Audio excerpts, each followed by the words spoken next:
Can you play তুমি কি খেলতে পারো? ক্যান ইউ গো তুমি কি যেতে পারো? ক্যান ইউ রিড তুমি কি পড়তে পারো? ক্যান ইউ রাইট তুমি কি লিখতে পারো?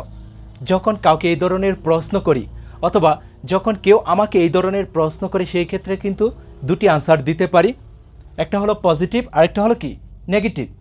হ্যাঁ আমি কাজটা করতে পারি, হ্যাঁ আমি খেলতে পারি, অথবা না আমি কাজটা করতে পারি না, অথবা না আমি খেলতে পারি না। সেই ক্ষেত্রে এই দুটি সেন্টেন্স ফলো করব।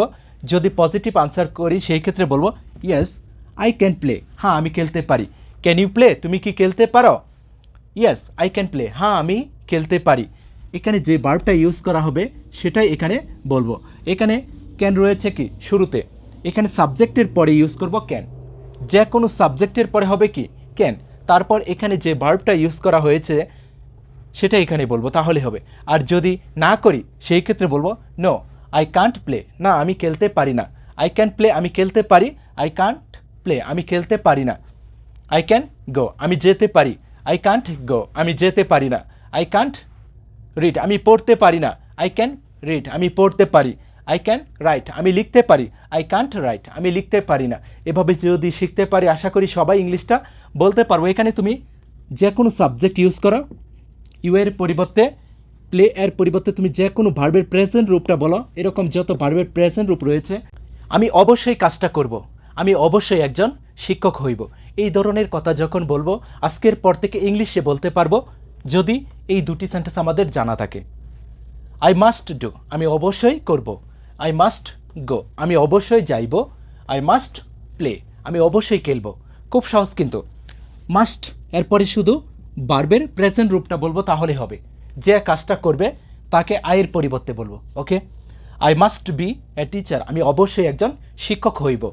আই মাস্ট বি গুড আমি অবশ্যই ভালো হইব। ওকে, যেটা হইব মাস্ট বি এরপরে শুধু সেটা বলবো তাহলে হবে। ইজিলি কিন্তু সেন্টেন্স তৈরি করতে পারবো। যে হইবে তাকে আয়ের পরিবর্তে বলবো। আই মাস্ট ডু আমি অবশ্যই করব, হি মাস্ট ডু সে অবশ্যই করবে, কামাল মাস্ট ডু কামাল অবশ্যই করবে।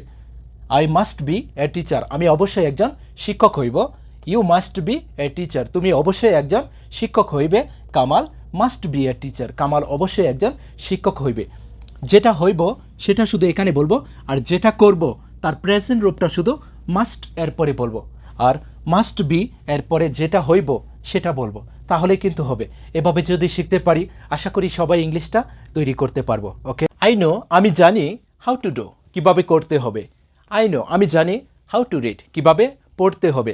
এখানে তুমি টু এর পরে যে কোনো ভার্বের যে প্রেজেন্ট রূপটা রয়েছে যত বলতে পারবা তত বাক্য হয়ে যাবে। টু এর পরে যে কোনো ভার্বের প্রেজেন্ট রূপটা বলবো। ওকে, আই নো আমি জানি হাউ টু রাইট কীভাবে লিখতে হয়।